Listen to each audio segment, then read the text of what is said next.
r/NoSleep. Posted by u/DZLireGuard. I added a door to my house, and something wouldn't stop knocking on it. A few years ago my wife and I moved into our dream house. We went to the absolute limit of our budget to get it, and have had to cut back on vacations and such until I start earning more at work, but it is the perfect house for us, an office for me to work from home, a huge yard for her to create her dream garden, a nice room for our young son, now almost 4 years old, and a spare/playroom upstairs. A 3-car garage for us to store all my crap. I'm a bit of a craft supply hoarder, and plenty of room to expand if and when we want to. It's at the end of a quiet, dead-end street, so no through traffic, but we love our neighbors. A few months ago, while we were away for a few days, a pipe burst in the bathroom next to my office. It soaked fully through the wall and completely saturated the carpet. The restoration process was long and fighting with insurance was a pain, but last month, my office was finally restored and I could get back to work. While the contractors were at it, we decided to have some additional work done. The office shares a wall with the garage, and I thought it would be nice to have a door there so that I could move freely into a workshop I've started setting up. The door is great. I really enjoy being able to step directly out to my 3D printer, laser cutter, workbench, etc. Then, about a week after the restoration was finished, there came a knock at the door. It was while I was working and our son was at preschool, so I assumed my wife wanted to come in through the garage, or maybe ask me a question while she was gardening. I was in the middle of an email, so I said 1 minute and finished writing before opening the door. By the time I did, there was no one there. I meant to ask the wife what she wanted when I saw her later, but I'm pretty forgetful about things like that, so it didn't come up. A few days later, it happened again. 3 sharp knocks, exactly the same cadence as the first time. I had forgotten about the previous incident until then. Again, there was no one there. I stepped into the garage and looked around. Nothing but a chill. I thought of a few rational explanations. I had been listening to a Let's Play video, maybe the knocking was actually from that. Or perhaps it was the neighbor hammering something and it just sounded closer than it was. It was a little weird, but I wasn't alarmed, yet. The next night, after I put our son to bed, I was gaming with some friends in the office, and it happened again. Knock. It was just a few seconds before I could step away and open the door. It was dark, but the exterior door that led from the garage to the side yard was open, swinging slightly from what I thought was wind. But when it came to a stop all the way open, it fell still. I stepped into the door frame and looked around, and didn't feel any breeze. Just the cold, still November air. I had a moment of genuine fear, but felt incredibly stupid when I realized, my wife was screwing with me. We enjoy horror, and occasionally we'll try to scare each other.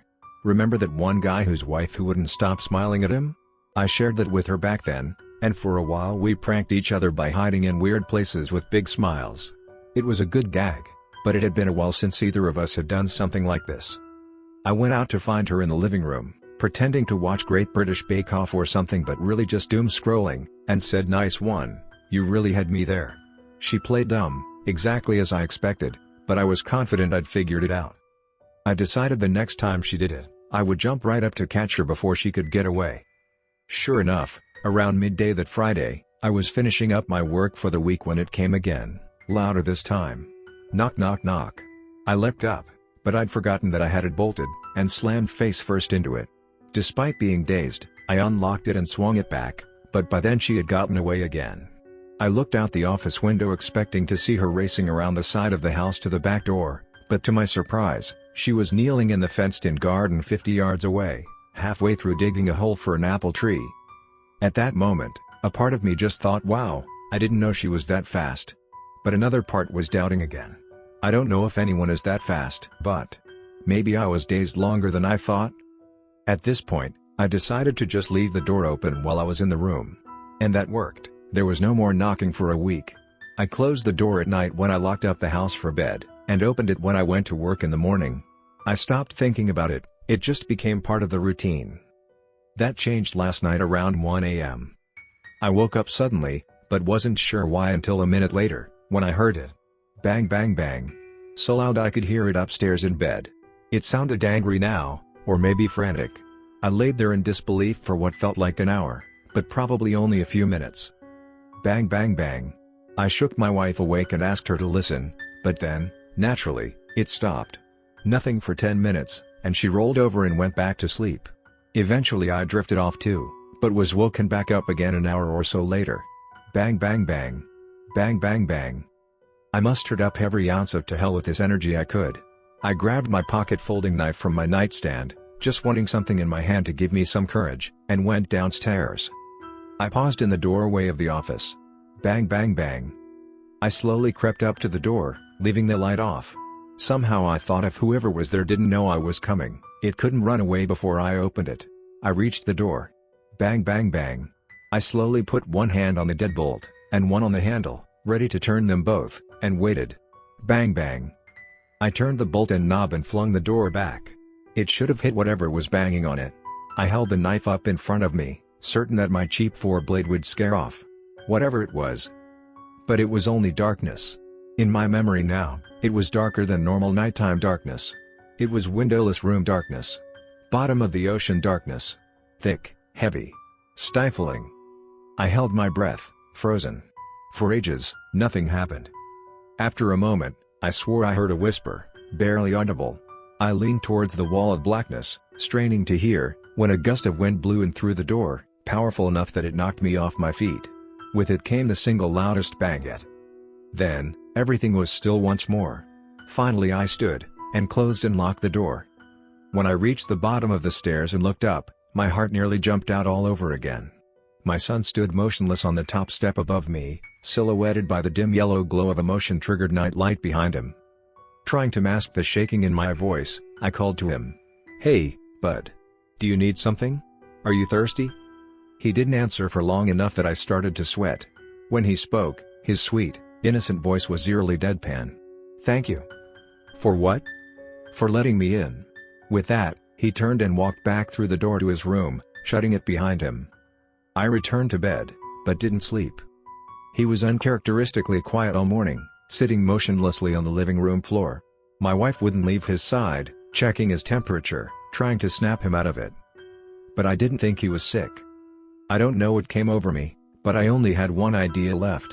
I went to the garage, grabbed a heavy log cutting axe, and brought it to the door. My wife stepped in to ask me if we should call a doctor, just in time to see me swing it as hard as I could. As soon as it cracked into the wood, my son screamed a shrill, painful scream from the other room. I've never heard him scream like this before. It was like he'd been racked by a pain worse than any his little body had felt before. My wife ran to him, shouting his name. I wanted to follow, but I couldn't stop. I swung the axe again, and he screamed again. My wife yelled for me to stop, but I didn't. I swung and swung and swung, until the door was nothing but splinters. As it broke apart, my son's screams faded, and by the time I was done, he had gone quiet. Panting, I crept into the living room, bracing myself for what I would see.